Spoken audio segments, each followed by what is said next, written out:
النبي الكريم ونحن على ذلك لمن الشاهدين والشاكرين والحمد لله رب العالمين إن الله وملائكته يصلون على النبي يا أيها الذين آمنوا صلوا عليه وسلموا تسليما اللهم صل على محمد وعلى آل محمد وبارك وسلم مولاي صل وسلم دائما أبدا على حبيبك خير الخلق كلهم هو الحبيب الذي ترجى شفاعته لكل حول من الأحوال مقتحم محمد سيد الكونين والثقلين والفريقين من عرب ومن عجم يا رب بالمصطفى بلغ مقاصدنا واغفر لنا ما مضى یا واسع الکرم۔ اللہ تبارک و تعالیٰ کی حمد و ثنا، حضور علیہ التحیت و ثنا کی ذات اقدس پر درود و سلام کا ہدیہ و نذرانہ پیش کرنے کے بعد معزز محترم علماء کرام سامعین السلام علیکم ورحمۃ اللہ وبرکاتہ۔ مختصر وقت میں مختصر سا بیان معراج کے متعلق۔ میں سب سے پہلے آپ لوگوں کے یہ گوش گزار کر دوں، یہ مسئلہ معراج جو ہے اس کو صحیح انداز میں یا تو بہت بڑا صوفی بیان کر سکتا ہے یا بہت بڑا عالم دین بیان کر سکتا ہے۔ مسئلہ معراج کو بیان کرنے کی اللہ تبارک و تعالی نے جس ہستی کو صلاحیت عطا کی تھی وہ تھے ابو الحقائق شیخ القرآن علامہ عبد الغفور ہزاروی صاحب رحمہ اللہ۔ ان کو اللہ تبارک و تعالی نے اس مسئلے کو بیان کرنے اور اس مسئلے کو حل کرنے کی اللہ تبارک و تعالی نے پوری قوت اور استعداد عطا کی تھی۔ دوسرے نمبر پر میں یہ بیان کروں گا، کائنات میں جتنے لوگ بھی ہیں یا جتنی چیزیں بھی ہیں وہ ان دو اصطلاحات سے وہ مبرہ نہیں، وہ ان دو اصطلاحات سے خالی نہیں۔ وہ دو اصطلاحات یہ ہیں، ایک ہے ما بہ الاشتراک اور دوسرا ہے ما بہ الامتیاز۔ ایک ہے ما بہ الاشتراک اور دوسرا ہے ما بہ الامتیاز۔ میں آپ لوگوں کو یہ بتا دوں، یہ فن خطابت یہ اچھی چیز ہے اگر اللہ کی رضا کے لیے اس کو کیا جائے تو یہ بہت اچھی چیز ہے، بہت پیاری چیز ہے یہ اگر اللہ کی رضا کے لیے اس کو کیا جائے۔ فن تحریر یہ بھی بہت اچھی چیز ہے اگر اس میں بھی اللہ کی رضا ہو، اور فن تدریس یہ بھی بہت اچھی چیز ہے اگر اللہ کی رضا کے لیے ہو۔ لیکن جو جس میدان کا ہوتا ہے اس کو اسی میں مہارت ہوتی ہے۔ اب میرا کام ہے پڑھنا پڑھانا، یہ خطابت یہ چیز یہ نہیں ہے، ٹھیک ہے؟ تو میں ایک پڑھانے والا بندہ ہوں، میرا وہ کام ہے، صبح شام میں اسی میں لگا رہتا ہوں۔ لیکن اب سٹیج پر مجھے بٹھایا گیا، نام بھی لکھ دیا گیا، تو اب میرے لیے ضروری تھا کہ میں بھی مسئلہ معراج تھوڑا سا بیان کر دوں۔ سید اکبر الہ آبادی رحمہ اللہ نے فرمایا تھا، معرہ ہوں ہنر سے سراپا عیب ہوں اکبر، معرہ ہوں ہنر سے سراپا عیب ہوں اکبر، یہ عنایت ہے احبا کی اگر اچھا سمجھتے ہیں۔ تو ایک ہے ما بہ الاشتراک۔ اب دیکھیں نا، ہم نے یہاں نور کا بیان شروع کیا، ادھر اللہ تبارک و تعالی نے نور کو برسانا بھی شروع کر دیا۔ سبحان اللہ. نور کو برسانا بھی شروع کر دیا. ہم نے ذات نور کے بارے میں بیان شروع کیا، ادھر اللہ تبارک و تعالیٰ نے نور کو برسانا بھی شروع کر دیا. تو میں بیان کر رہا تھا، ایک ہوتا ہے ما بہل اشتراک. آپ آیا نا اس محفل میں کچھ نہ کچھ علمی باتیں بھی لے کر جائیں. غیر مذاہب جتنا بھی ہیں، آپ اگر ان کے بچوں سے پوچھیں، جس مذہب کا بھی وہ ہوگا وہ آپ کو اسی وقت بتائے گا. ہمارے مذہب کے جو لوگ ہیں، اگر ان سے کوئی بات پوچھے گا، یہ کہیں گے کہ چلیے ہمارے عالم دین کی طرف، وہ آپ کو مسئلہ بتائے گا. کیا آپ عاشق رسول نہیں ہیں؟ کیا آپ کلمہ پڑھنے والے نہیں ہیں؟ جو علماء بیان کرتے ہیں آپ اس کو غور سے سماعت کریں. آپ اگر علماء کا بیان کیا ہوا نکتہ یا مسئلہ آپ اس کے سامنے رکھیں گے تو اس کو پتہ چلے گا. جب عام آدمی کا یہ عالم ہے تو عالم دین کا کیا عالم ہوگا. تو میں جو مسائل بیان کر رہا ہوں آپ اس کو ذہن میں رکھیں. ایک ہوتا ہے ما بہل اشتراک اور دوسرا ہوتا ہے ما بہل امتیاز. ما بہل اشتراک کیا چیز ہوتی ہے؟ ایسی وصفیں جس میں سب لوگ مشترک ہوں، جس میں سب لوگ مشترک ہوں، اس کو کہا جاتا ہے ما بہل اشتراک. اور دوسرا ہوتا ہے ما بہل امتیاز، ایسے اوصاف جن کی وجہ سے ایک انسان دوسرے انسان سے علیحدہ اور ممتاز نظر آئے. یہ ہے ما بہل امتیاز. نبی پاک صلی اللہ تعالیٰ علیہ وسلم کی ذات اقدس سے پہلے جو نبی تھے، نفس نبوت میں وہ اور سرکار کی ذات برابر تھے. نفس نبوت میں وہ اور سرکار کی ذات برابر تھے. یہ ہے ما بہل اشتراک. نبی پاک صلی اللہ تعالیٰ علیہ وسلم کی ذات اقدس سے پہلے جو نبی تھے ان کے پاس بھی شریعت تھی. نبی پاک صلی اللہ تعالیٰ علیہ وسلم کے پاس بھی شریعت تھی. نفس شریعت میں دونوں برابر تھے. نبی پاک صلی اللہ تعالیٰ علیہ وسلم کی ذات اقدس سے پہلے ان کے پاس جو نبی تھے ان کے پاس بھی معجزات تھے. نبی پاک صلی اللہ تعالیٰ علیہ وسلم کی ذات اقدس کے پاس بھی معجزات تھے. وہ نفس معجزات میں نبی پاک صلی اللہ تعالیٰ علیہ وسلم اور بقایا انبیاء کرام علیہم الصلاۃ والتسلیم وہ برابر تھے. اب اللہ تبارک و تعالیٰ نے صرف عام لوگوں سے نہیں بلکہ اخص الخاص سے نبی پاک صلی اللہ تعالیٰ علیہ وسلم کو فضیلت عطا کرنی تھی. تو اللہ تبارک و تعالیٰ نے یہ فضیلت عطا کی کہ تمام انبیاء کہتے رہے یا اللہ ہم کو اپنا دیدار کرا. وہ جاگتے بھی تھے اور دیدار کے لیے عرض کرتے رہے، میں نے ان کو دیدار نہیں کرایا. میرا محبوب تو سویا ہوا تھا، میں نے تجھے اپنے دیدار کے لیے جگا دیا. سبحان اللہ. نعرہ تکبیر، نعرہ رسالت، نعرہ تحقیق، نعرہ حیدری. یہ ہے ما بہل امتیاز.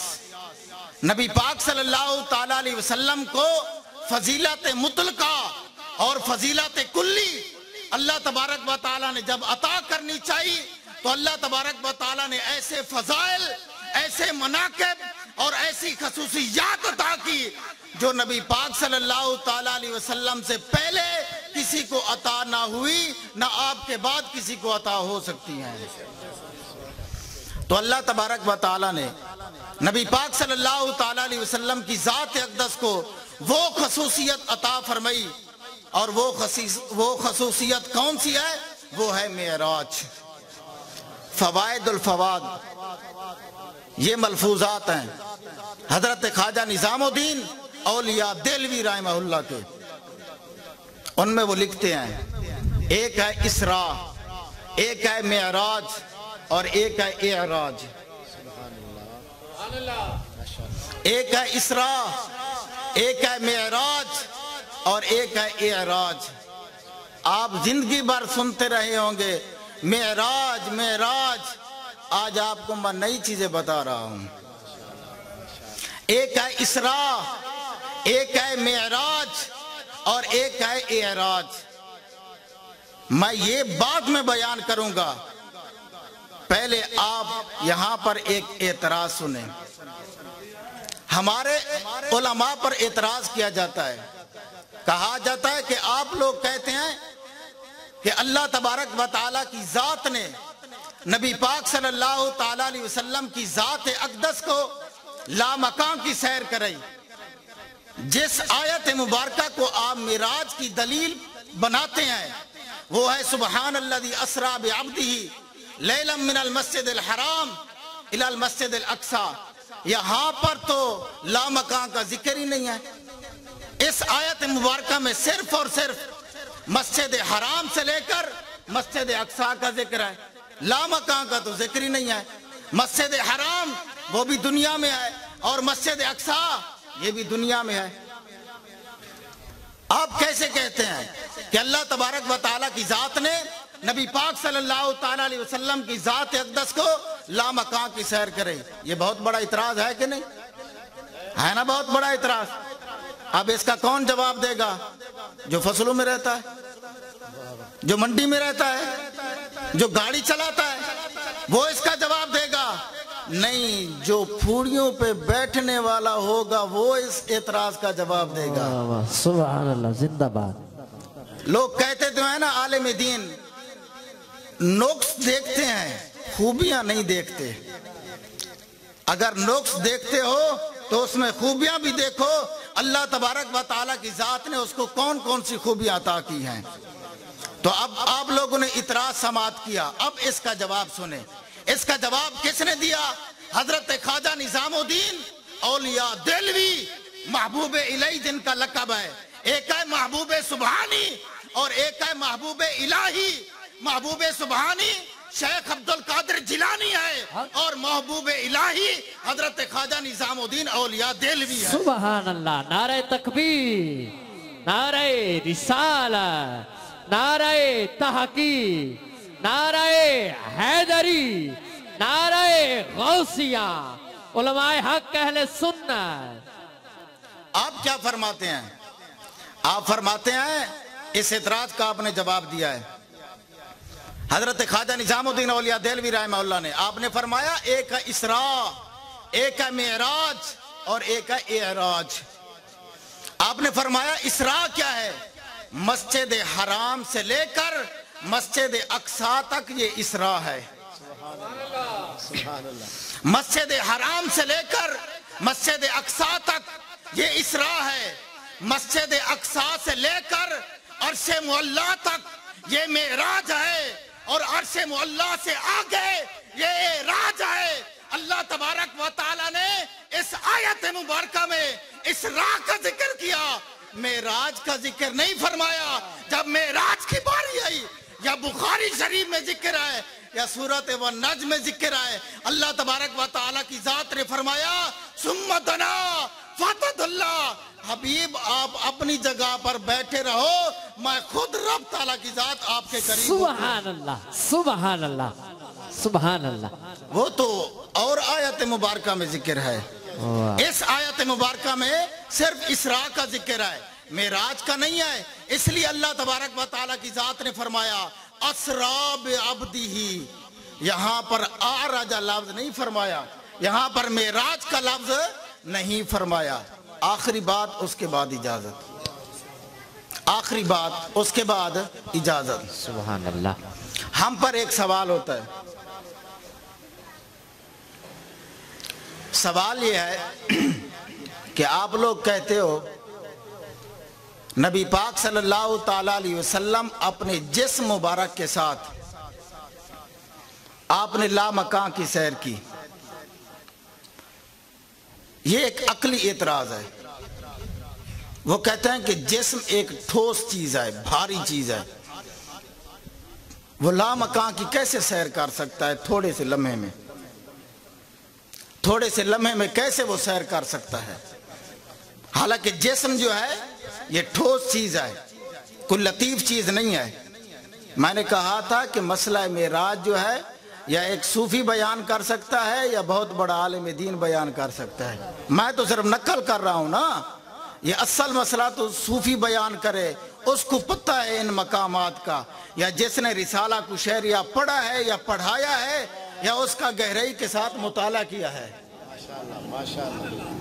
تو وہ ہم پر اعتراض کرتے ہیں یہ کیسے ہو سکتا ہے کہ ایک ٹھوس چیز وہ لامکان کی سیر کرے، یہ کیسے ہو سکتا ہے؟ یہ ایک جسم کثیف، یہ کیسے وہ سیر کر سکتا ہے لامکان کی؟ تو اس کا جواب دیا امام فخر الدین رازی رحمہ اللہ نے۔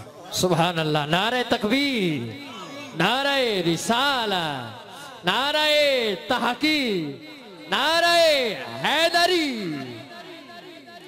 آپ نے اس کا جواب دیا تفسیر کبیر میں، آپ نے فرمایا تم اعتراض کرتے ہو کہ نبی پاک صلی اللہ تعالی علیہ وسلم کا جسم مبارک لامکان کی کیسے سیر کی؟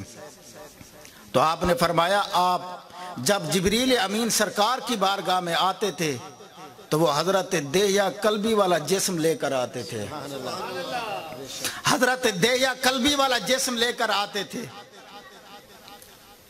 حضرت دہیا قلبی والا جسم لے کر آتے تھے۔ تو امام فخر الدین رازی رحمہ اللہ فرماتے ہیں اگر جبریل امین سدرۃ المنتہا سے اسی جسم کے ساتھ سرکار کی بارگاہ میں آ سکتا ہے، کیا سرکار اسی جسم کے ساتھ لامکان کی سیر نہیں کر سکتے؟ سبحان اللہ، سبحان اللہ۔ پھر کسی نے اعتراض کر دیا جبریل امین کا جو جسم ہے وہ تو لطیف ہے، سرکار کا جو جسم مبارک ہے وہ جسم کثیف ہے۔ اس کا جواب امام فخر الدین رازی رحمہ اللہ نے نہیں دیا، یہ جواب فقیر اپنی طرف سے دیتا ہے۔ سوال امام فخر الدین رازی رحمہ اللہ کا ہے لیکن جواب یہ فقیر کی طرف سے ہے۔ اس کا جواب کیا ہے؟ آپ کو کس نے کہا ہے کہ نبی پاک صلی اللہ تعالی علیہ وسلم کا جو جسم مبارک ہے وہ جسم کثیف ہے؟ آپ پڑھیں ہیں سبع سنابل، نبی پاک صلی اللہ تعالی علیہ وسلم کا جسم مبارک صرف لطیف نہیں بلکہ لطیف ترین ہے۔ سبحان اللہ۔ اس پر دلیل کیا ہے؟ اس پر دلیل یہ ہے جو جسم لطیف ہوتا ہے اس کا سایہ نہیں ہوتا، سرکار کا بھی سایہ نہیں تھا۔ سبحان اللہ، سبحان اللہ۔ اب دیکھیے حضرت شیخ الجامعہ حضرت مولانا غلام محمد گھوٹوی صاحب رحمہ اللہ جب اپنے گھر سے باہر تشریف لے کر آئے تو سامنے ایک مجذوب پڑا تھا۔ حضرت شیخ الجامعہ سے پوچھا، مولانا غلام محمد گھوٹوی صاحب رحمہ اللہ سے پوچھا، اپنے پیر کا حال سنا۔ ان کے شیخ کون تھے؟ حضرت سیدنا پیر مہر علی شاہ صاحب رحمہ اللہ۔ سبحان اللہ۔ اپنے پیر کا حال سنا تو حضرت شیخ الجامعہ نے عرض کیا حضور ان کی طبیعت بڑی خراب ہے، آپ دعا فرمائیں۔ تو اس مجذوب نے جواب دیا، اس نے اپنے مجذوبانہ لہجے میں جواب دیا، اس نے کہا ٹھگ باز ہے، ٹھگ باز ہے وہ، اس نے بہانہ بنایا ہوا ہے۔ اصل مسئلہ یہ ہے اس کا جو جسم ہے وہ اس کی روح کی طرح ہو چکا ہے، اب اس کا سایہ ختم ہو چکا ہے، وہ ڈر سے اپنے کمرے سے باہر نہیں نکلتا۔ 1300 سال بعد پیر مہر علی شاہ صاحب رحمہ اللہ کا جسم لطیف ہو سکتا ہے تو سرکار کا جسم لطیف کیوں نہیں؟ سبحان اللہ، سبحان اللہ۔ تو یہ اس کا جواب ہے۔ زندہ باد۔ رات کے تھوڑے لمحے میں اللہ تبارک و تعالیٰ کی ذات نے سیر کری۔ آج میں گیا اپنے استاد صاحب کا بیان سننے کے لیے، استاد صاحب نے حوالہ دیا روح المعانی کا۔ میرے استاد صاحب ہے بہت بڑے صوفی ہیں اور بہت بڑے عالم دین بھی ہیں۔ کوئی طالب علم تھا ان کے زمانے میں، جب زمانے میں میرے استاد سے پڑھتے تھے حضرت جامع المعقول والمنقول استاد مولانا محمد نصر اللہ نصر صاحب دامت برکاتہم العالیہ، میں نے 7 سال ان سے پڑھا ہے۔ 7 سال جتنا معقول منقول میں نے تمام ان سے پڑھا ہے۔ وہ ایک طالب علم تھا زمانہ طالب علمی میں، ان سے حسد کرتا تھا۔ جب وہ رات کو سویا تو اس کو حضور غوث پاک نے زیارت کروائی اور فرمایا اس نصر اللہ کے ساتھ حسد نہ کیا کر، نصر اللہ میرا ہے۔ اور یہ بات میں نے بیان نہیں کی، شیخ الطریقت پیر محمد حسن صاحب دامت برکاتہم العالیہ نے یہ بات ہمارے سامنے بیان کی ہے۔ سبحان اللہ، سبحان۔ تو استاد صاحب نے بیان فرمایا تفسیر روح المعانی کا حوالہ دے کر، فرمایا کہ جب نبی پاک صلی اللہ تعالی علیہ وسلم ام ہانی کے گھر سے باہر تشریف لے کر آئے تو نبی پاک صلی اللہ تعالی علیہ وسلم پگڑی مبارک باندھ رہے تھے، اور آپ کی پگڑی مبارک کا ایک تھوڑا سا حصہ درخت کی ٹہنی کے ساتھ لگ گیا، وہ ٹہنی ہلنے لگ گئی۔ جب سرکار معراج کے لیے جا رہے تھے وہ ہل رہی تھی، جب سرکار واپس آئے وہ اسی طرح ہل رہی تھی۔ تو رات کے تھوڑے لمحے میں تو لوگ ہم پر اعتراض کرتے ہیں، یہ کیسے ہو سکتا ہے کہ رات کے تھوڑے لمحے میں سیر کی ہو سرکار نے؟ اس کا جواب دیا ہے صوفیاء نے۔ حضرت شیخ شہاب الدین سہروردی رحمہ اللہ کے ایک مرید تھے، وہ انکار کرتے تھے کہ یہ کیسے ہو سکتا ہے کہ رات کے تھوڑے لمحے میں سرکار نے سیر کی ہو۔ تو ایک دن وہ دریائے دجلہ پر گیا نہانے کے لیے، اس نے کپڑے اتارے، نہانے کے لیے گیا، وہ چلا اپنے گھر سے، تو اس نے اپنی گھر والی کو مچھی دی کہ تم مچھی بناؤ، میں واپس آتا ہوں نہا کر، پھر ساتھ مل کر مچھی کھاتے ہیں۔ وہ دریائے دجلہ پر نہانے کے لیے گیا، نہاتے نہاتے وہ بغداد سے بصرہ پہنچ گیا۔ جب وہاں وہ بصرہ پہنچا تو وہاں جا کر اس نے بصرہ میں شادی کی، اور وہ 7 سال رہا۔ 7 سال وہاں رہنے کے بعد وہ واپس آیا اسی دریائے دجلہ پر نہانے کے لیے۔ پہلے جب گیا تھا بغداد سے گیا تھا، اب جب واپس آ رہا ہے تو بصرہ سے عرصہ اس نے کتنا گزارا؟ 7 سال 7 سال، اور اس کے بچے بھی ہوئے، وہاں شادی بھی کی، 7 سال اس نے عرصہ گزارا۔ جب وہ واپس آیا تو اسی طرح بغداد میں جہاں اس نے کپڑے رکھے تھے ویسے کپڑے پڑے تھے۔ جب وہ گھر آیا تو دیکھا گھر والی اسی طرح مچھلی بنا رہی ہے۔ تو اللہ تبارک و تعالیٰ نے اس کو دلیل دی کہ دیکھ، جس طرح تو گیا وہاں 7 سال رہا اور واپس آیا، اسی طرح تیری گھر والی مچھلی بنا رہی تھی۔ اگر تیرے لیے ہو سکتا ہے تو میرے محبوب کے لیے کیوں نہیں ہو سکتا؟ سبحان اللہ، سبحان۔ میں آخر میں ایک شعر پڑھتا ہوں، اس کے بعد بس ختم۔ نہ کیوں آرائشیں کرتا خدا دنیا کے سما میں، نہ کیوں آرائشیں کرتا خدا دنیا کے سما میں، تمہیں دولہا بنا کر بھیجنا تھا بزم امکان میں۔ سبحان۔ نہ کیوں آرائشیں کرتا خدا دنیا کے سما میں، تمہیں دولہا بنا کر بھیجنا تھا بزم امکان میں۔ یہ رنگینی یہ شادابی کہاں گلزار رضواں میں۔ سبحان اللہ، سبحان اللہ۔ آپ پڑھتے ہیں، ہم پڑھ رہے ہیں، آپ داد نہیں دیں گے۔ سبحان اللہ، بسم اللہ۔ آپ اوروں سے لیتے ہیں، ہم آپ سے لیں گے، سبحان اللہ۔ جیسی کرنی ویسی بھرنی۔ یہ رنگینی یہ شادابی کہاں گلزار رضواں میں، یہ رنگینی یہ شادابی کہاں گلزار رضواں میں، ہزاروں جنتیں آ کر بسی ہیں کوئے جانا میں۔ وآخر دعوانا الحمدللہ رب العالمین۔